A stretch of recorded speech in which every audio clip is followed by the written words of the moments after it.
Jim, what's on your mind today? Well, Tom, I'm thinking back over half a century ago when I and other friends that were in SDS were students at UT, University of Texas here in Austin.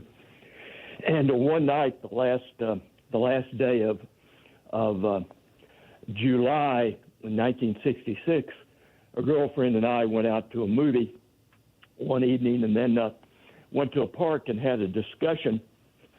It had to do with police, and she was taking position we didn't need the police, and I was taking position I understand that, but what are we going to do? She felt the people would take care of problems. We didn't need the police to help us. And so I came up with a hypothetical and suggested that, well, what if somebody went kind of crazy and started randomly shooting people? This is about 11:45, the night of the last day of July. Well, we agreed to go to lunch the next day at Student Union and to meet there.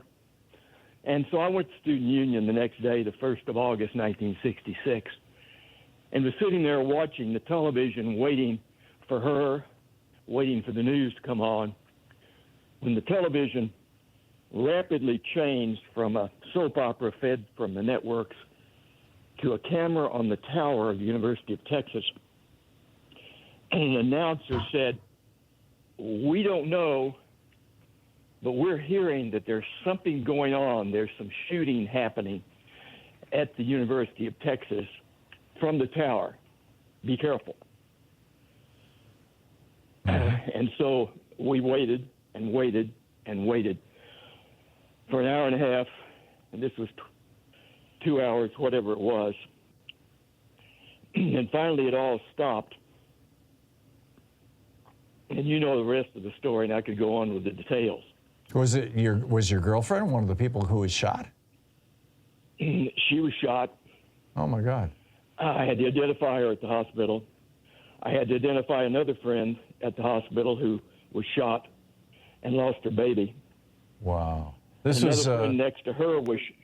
Go ahead. Say again? Another friend was next to her, and he was shot and killed outright.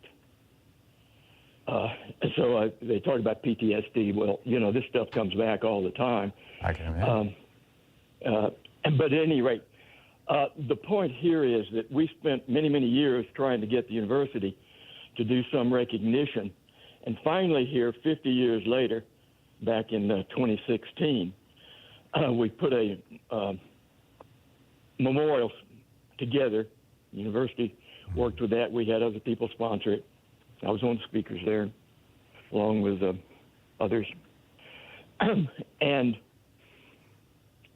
in the process of doing that, I was contacted by one of my law school professors, who the dean had appointed effectively to represent the estate of the shooter. By the way, we never say the name of the shooter. Okay.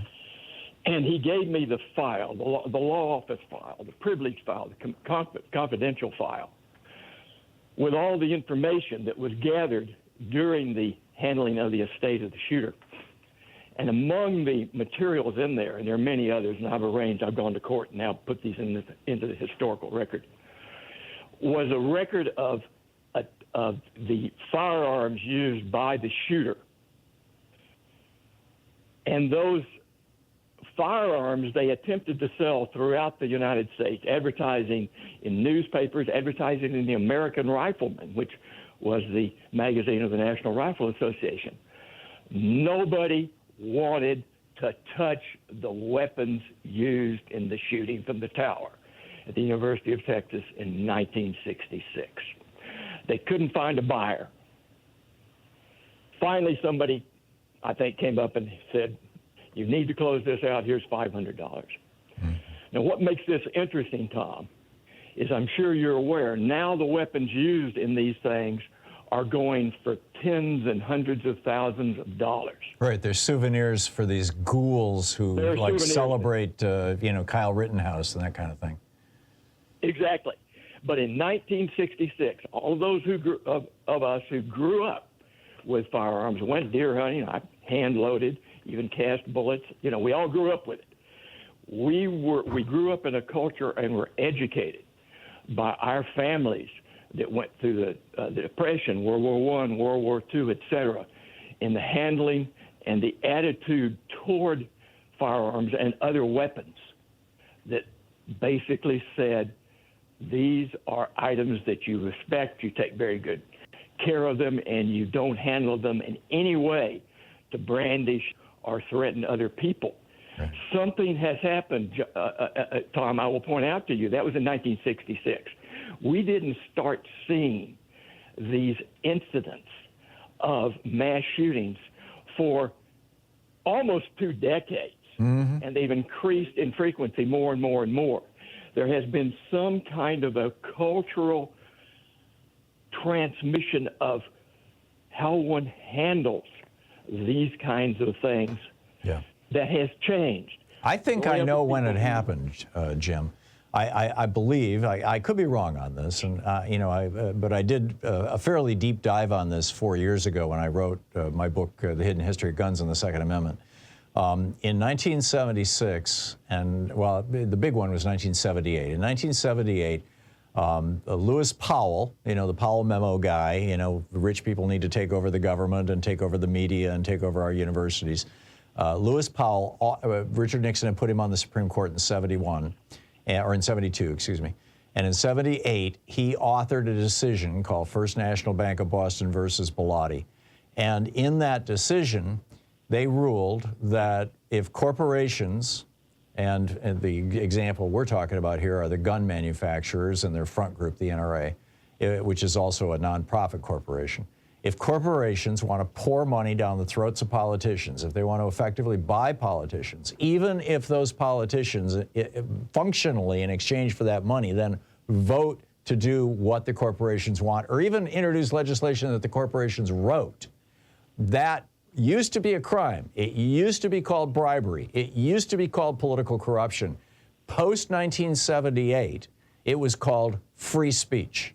And the corporations were protected. Their free speech was protected according to this Supreme Court decision written by Lewis Powell and endorsed by all of the Republican nominees on the court and opposed by all the Democratic nominees on the court. That decision then legalized the NRA and the gun manufacturers that fund them buying politicians, and that, in my opinion, that was the beginning of this process of flooding America with weapons. Because if you look, I don't know the numbers for 1978, but I do know the numbers from 1981 because I remember when I was writing the book, I looked this stuff up. That was the first year that Ronald Reagan was in office. When Ronald Reagan came into office, the number of guns per capita in the United States, and I'm running from memory here, so in fact, I'm not even going to quote a number. I'll just tell you. The number of guns per capita in the United States was roughly identical to Canada. And the number of guns per citizen in Canada is about a little higher than, in some cases, even twice as much as the average in Europe. But it's still, fairly low. It's down there. Now, the number of guns in the United States, there are more guns than there are people in the United States. You've got 400 million guns, you've got 330 million people. In 1981, my recollection is it was 27 guns for every 100 people.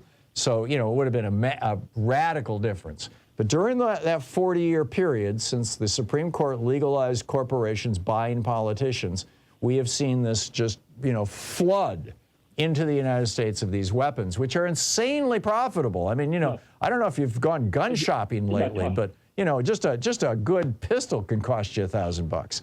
So, end of rant, Jim, back to you. I understand what you're saying, Tom, and I certainly agree with the political and economic elements there. I would submit, however, there is something else under this. I grew up in a time when there were actually people who could remember the Civil War, in a time when there were people who could remember the deprivation of the crash in the 1890s and the Republican Great Depression, yeah. Who could remember the First World War and the Second World War, and there was something in the closing of the frontier. Literally, the closing of the frontier. I had my great-grandmother's pistol she used in the bar that she owned. There was a difference. People were pulling together to make sure society worked, and we had unwritten laws, rules, what have you, that we obeyed. I was instructed never to carry my rifle into the gun shop except in a case, never to, of course, never to point, all those kinds of things. That was built into us. It was never something that you demonstrated your masculinity with. Yeah. And the world's wars put that into the minds of us that we learned from our grandparents, parents, etc. Yeah. And somewhere in the last 50 years, that collective set of, if you will, unwritten rules and understandings has disappeared. Yeah, there was an ethos around guns, Jim. When I was, 8, 9 years old, something like that, my parents gave me a BB gun for Christmas. My mother had shot with her father, when she was a kid. They'd go hunting. And she sat me down and spent, the better part of a day going through gun safety with me for a BB gun. I mean, Exactly. I remember that well. I mean, that was in the 1950s, but I remember. Jim, thank you for the call.